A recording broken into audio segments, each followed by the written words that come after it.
Hello and welcome. My name is Edmund Wojciechowski, and this is the 5th Kresowa Infantry Division, Poland. As everybody knows, the Second World War started on September 1st, 1939, when the Germans invaded Poland from the east. On the 17th of September, the Russians invaded Poland from the west. Good morning. This morning we'll be going over some of the small arms and light field gear carried by the troops of the 15th Lancers of the 5th Kresowa Infantry Division. In May of 1944, the unit was originally tasked with the reconnaissance role of driving armored vehicles and scouting for the main company. But in May of 1944, when the Battle of Monte Cassino had raged for many months and many of the men and supplies drew low, they ordered all of the men of the company and division to dismount from their vehicles and carry infantry weapons and to pursue the Fallschirmjäger Germans dug in on the abbey at the top of the hill on foot. The weapon I have in my hands here is a model M1A1 Thompson submachine gun, produced halfway through the war by Auto Ordnance. It was the simplified design, had a 30-round box magazine, and carried 30 .45 caliber bullets. The original weapons that were given to the British were then introduced halfway through the war was the Sten Mark II light submachine gun, which was a standard 9mm blowback design, easy to manufacture. For every Thompson, you could make about a dozen of these and put them into service a lot quicker than what you could with the more difficult tooling and manufacturing process. Next to that, we have a Piat, which is a military acronym for a projector infantry anti-tank, which fired a shaped warhead at about roughly 500 to 800 feet, which means you had to get pretty close to what you were shooting at before you could use it. It weighs in the ballpark of around 25 to 28 pounds, fully equipped with the sling and bipod, which is not very easy to carry with all of its tools already installed. Next to that, we have a Bren light machine gun Mark I, which was a Czech design, which was produced by the Enfield factory in England to the English military specs. It carries the same ammunition as the Lee Enfield short magazine rifle, which could be shared amongst them. Each man in the platoon would carry 2 loaded 30-round magazines for this weapon, which would be interchanged by the assistant gunner and also the spare barrel. Each 8-man rifle section would receive 1 Bren and would also receive a second tool kit for the assistant gunner to carry the magazines and cleaning kit to be issued to keep the gun in working condition.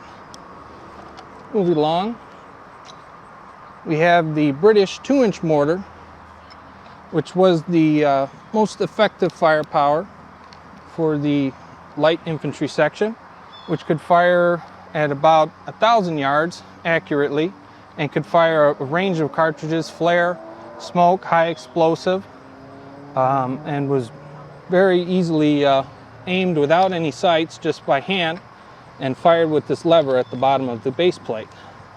That too was also given a subsequent amount of cartridges of each type and was used accordingly.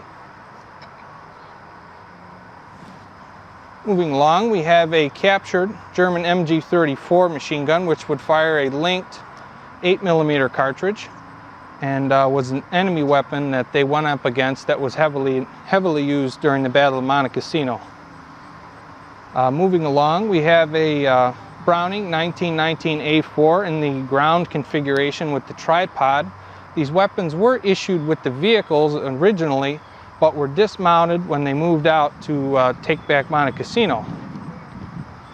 Moving along, we have the first Enfield is a number 1 Mark III Star with the 16-inch bayonet, which would take 10 rounds, which would be fed from a charger clip placed down through the receiver and fed into the magazine. Once this was expended, the steel clip was discharged and the rounds would be left in the magazine ready for fire. This is one of the quickest firing bolt action rifles of the war, because of its cock-on close design. Allowed it to fire up to in the ballpark of 100 rounds in a minute when trained. The weapon was very versatile because you could also attach a cup discharger to it, which the rifle would be inverted from a kneeling position. This is an earlier model with the magazine cut off. The blank round would be placed in the chamber, and a standard Mills grenade would be placed in the cup with the adapter plate, which would allow the rifleman to bridge the gap between a hand-thrown grenade and a mortar. This would give you a range from the distance of a few yards of hand throw up to about 25 to 30 yards with this cup discharger.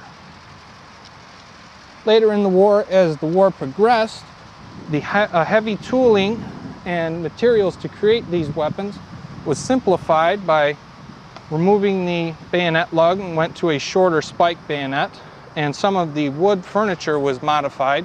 This is a number 4 Mark I rifle. This one is a 1942 long branch, which was one of the weapons that was replacing the earlier models but were still remaining in service. Hello everyone, my name is Andrew Stano, and of course I was born in Poland, but that doesn't mean I do reenactment because of it. My impression today is a 1939 Polish soldier, which calls Ułan, which means that's a soldier who sit on a horse, drive on a horse, fight on a horse. Today I want to show you saddle, which is I bought from Poland, which has attached on the front blanket for soldier to sleep outside, raincoat, just if it's rain to protect themselves. On the back, here is food for horse, which usually was oat seeds or dry hay. On the left and right side, Ulan has 2 pockets, and all those belongings supposed to fit inside.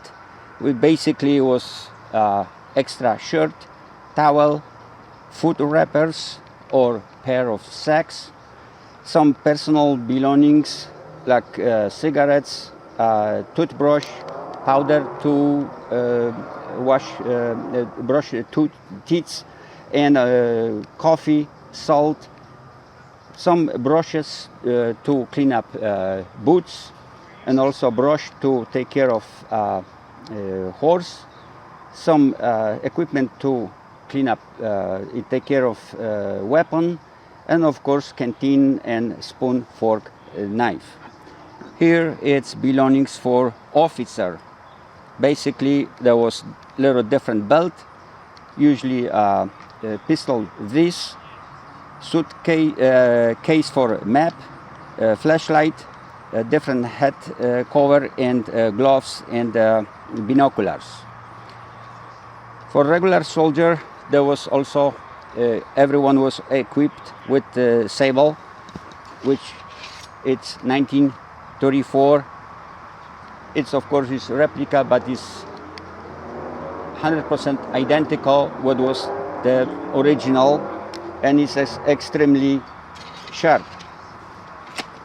On the other side there was also extra water for soldier, and in every unit, few of them on every like 50 soldiers had also lance. That's why they call Polish lancers.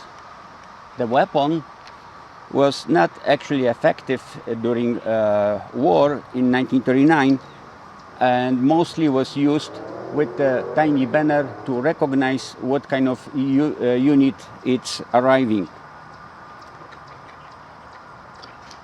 Every soldier today I am equipped ready to fight.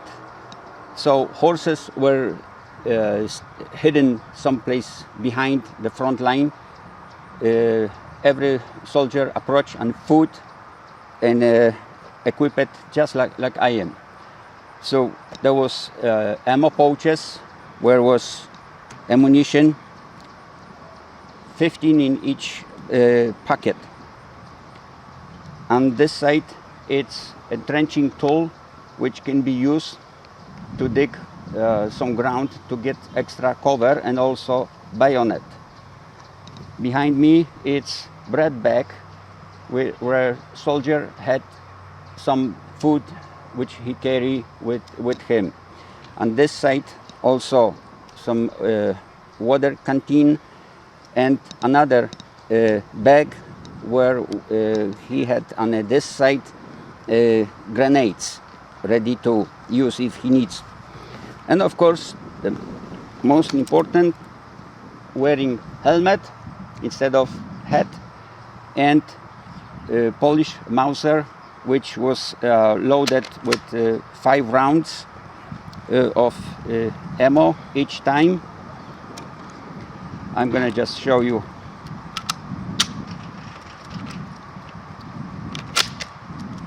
And ready to fight with this ammo. To wszystko, this is all what I would try to tell you, and I hope you enjoyed our video. Thank you.